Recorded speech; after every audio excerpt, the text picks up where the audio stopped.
داما ناقصەکەیتۆ تەواوە ئەم دەسەڵاتە کافرە ئەم خەڵکە کافرە و شەڕکەن و بگوژن و ببڕن. ئەی بەڕێستان لەکوێن؟ ئەگەر ئێرە کافر بێ ئەوێ دوو جار کافرن، ئەی بۆ تۆ هەڵناسی و ناکوژی و نابڕی؟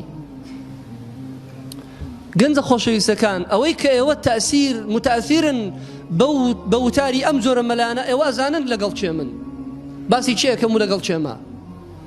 ئەی ڕۆژێکە و پشارت لەلا دروست نەبووە ئەم پیاوە من هانەدالەوەی کە ئەم دەسەڵاتدارە کافرۆ بێ بیکوژم، ئەم خەڵکە و دایک و باوکی خۆم هەمووی کافرۆ بێ لە دژی بجەنگم.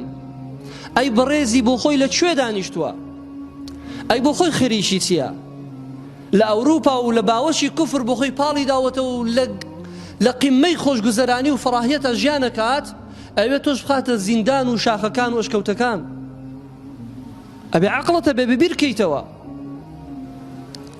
اینجا پرسیاری دووەمم ئەوەیە، کافر هەر کافر نییە؟ ئەگەر خەڵکی ئەم وڵاتە کافرۆ ئەبێ قسەی پێبوترێ و ئەمە حەقەوە بێ نابێ بشاردرێتەوە، ئەی بۆچی ڕۆژێک لە ڕۆژان ئەوانە لە هەر ڕۆژێک ئێمە حکومان بکەوێتە بەردەست یەکەی سەرکردەکانی کورد لە ملیانە دەینوانە کافر و مرتدن؟ خۆشاژنی بەریتانیاش کافر و مرتدە، کافر و بێباوەڕە. ئەگەر جورئەتەکەن و پیاون دەی ڕۆژێکی بڵێن ئەگەر شاژنی بەریتانیامان بکەوێتە بەردەست و لە ملیە دەینەوەی کوژین.